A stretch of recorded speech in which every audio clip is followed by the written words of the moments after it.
Assalamualaikum warahmatullahi wabarakatuh. Perkenalkan, nama saya Andika Fauzi. Di sini saya akan mewawancarai dengan siapa? Baik, perkenalkan nama saya Iksan Mundowo. Saya di Cyber Lab sebagai staf di bidang IT. Ya, selanjutnya saya ingin menanyakan tentang gimana sih cara menjaga budaya organisasi supaya tetap konsisten diterapkan oleh semua karyawan. Baik, untuk menciptakan atau menjaga budaya organisasi supaya tetap konsisten diterapkan oleh semua karyawan, yaitu yang pertama caranya dengan membuat aturan nilai budaya yang jelas. Yang kedua seperti pemimpin itu memastikan dan atau memberi contoh secara langsung kepada karyawannya. Dan yang ketiga yaitu keteladanan pemimpin biasanya membuat karyawan ikut menyesuaikan, karena dengan pemimpin mencontohkan perilaku budaya kerja yang positif atau budaya manajemen yang bagus gitu ya, maka karyawan akan mengikutinya. Dan yang keempat yaitu budaya harus disosialisasikan secara rutin kepada karyawan ataupun kepada anggotanya, bukan hanya sekali atau hanya di awal saja, tetapi terus menerus. Ya.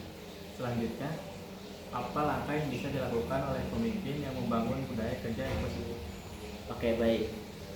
Kalau menurut saya pemimpin itu bisa membangun budaya positif dengan memberikan arahan yang jelas, kemudian menunjukkan perilaku yang sesuai budaya dengan organisasinya atau dengan SOP-nya, dan yang ketiga yaitu memberikan apresiasi kepada karyawan yang telah berperilaku baik atau menyelesaikan tugasnya dengan tepat waktu atau dengan benar seperti itu. Dan yang terakhir yaitu menciptakan lingkungan kerja yang mendukung kerjasama secara keterbukaan. Seperti itu ya. Selanjutnya, bagaimana cara memastikan nilai-nilai budaya organisasi benar-benar dijalankan, bukan cuma jadi tulisan?